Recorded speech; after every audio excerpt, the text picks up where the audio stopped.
de base, comme on dit, si tant est qu'il peut y avoir des gens de base dans les entreprises, jusqu'au directeur général.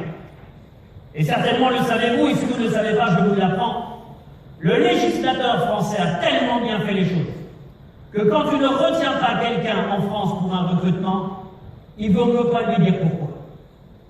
Parce que si tu lui dis, mon pote, ta crête d'iroquois violette, ton look gothique, tes ongles torsadés de 19 cm de long, tes bains bloches, tes piercings partout, ça va pas trop le faire, c'est zéro.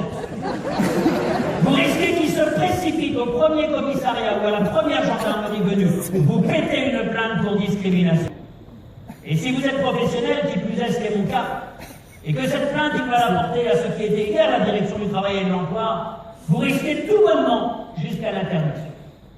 Et comme je ne dois pas vous le cacher, cette volonté que nous avons toujours eue à Edifia, de dire aux gens les yeux dans les yeux, la porte fermée, sans témoin, mais de leur dire leur vérité, pour leur permettre d'améliorer, de changer, de transformer, de bonifier leur comportement, pour leur bien à eux, bien entendu.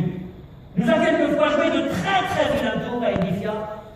J'ai dit à mes collaborateurs en charge du recrutement, pour éviter les problèmes à l'avenir, je vous demande, quand vous refuserez un candidat ou une candidate, de faire des réponses circonstanciées.